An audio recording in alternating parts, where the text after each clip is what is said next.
Hello and welcome back to Simply English Podcast.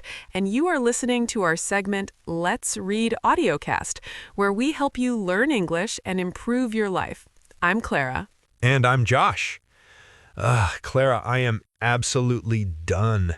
I got 3 calls before breakfast and I feel completely overwhelmed. It's like I have 1,000 things to deal with all at once.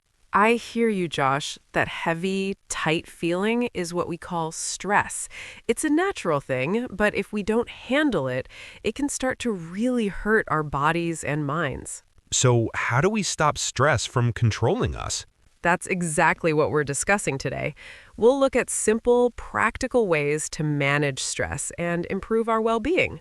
Stress isn't just a feeling, it's our body's emergency system.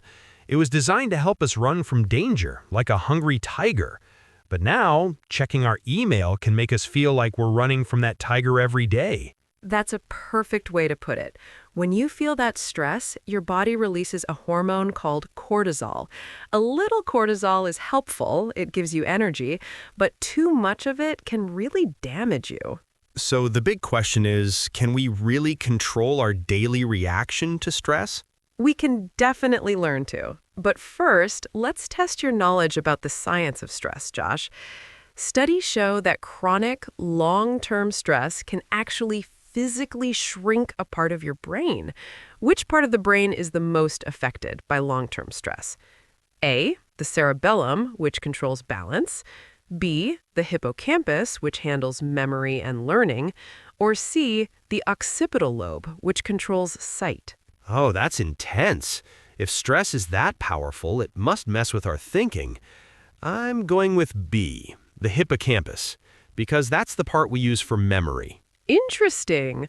We'll reveal the correct answer and explain why stress literally hurts our ability to think straight at the end of the program. Now, to better understand how to fight stress, we turn to Dr. Leena Sharma, a specialist in health psychology. Dr. Sharma says that if we ignore stress, it can lead to burnout.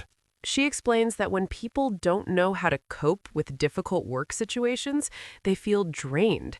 Here, cope with means to manage or deal with something successfully. If you can't cope, you reach burnout. That means a horrible state of total exhaustion. So coping is vital. Absolutely. Vital means extremely important or necessary. She warns that ignoring stress will definitely take its toll on your health. That's a great idiom, Clara. Take its toll means cause damage or suffering over a long time. So what are the quick daily actions we can take? Dr. Mike Chen has some ideas. He advises that we need to learn how to switch off from our devices every evening. I need that.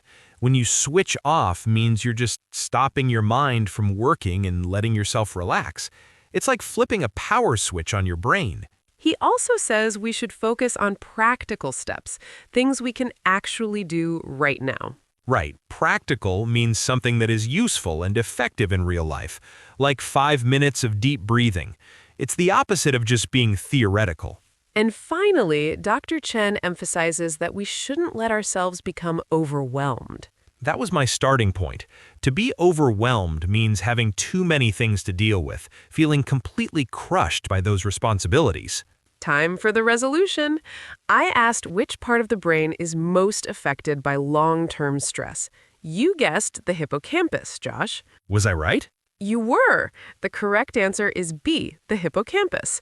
Chronic stress literally damages the area responsible for memory and learning. That confirms why managing stress is so vital. Let's recap the important words and phrases we learned today. Number 1 is overwhelmed, means too much to handle. I was so overwhelmed by the amount of homework. Number 2 is cope with, means manage successfully. She learned to cope with the pressure of her new job. Number 3 is burnout, means extreme exhaustion. He took a break after experiencing severe burnout. Number 4 is vital, means extremely important. Getting enough sleep is vital for your health. Number 5 is switch off, means stop thinking or relax. I try to switch off my phone an hour before bed. Number 6 is take its toll, means caused damage or suffering over a long time. Years of poor sleep took its toll on his energy. Number 7 is practical, means useful or effective. We need practical advice, not just theory. Remember, self-improvement starts with self-awareness. Knowing when you feel overwhelmed is the first practical step towards a calmer life. You have the tools to control stress now. That's all the time we have. If you want to review this vocabulary, you can see the description below.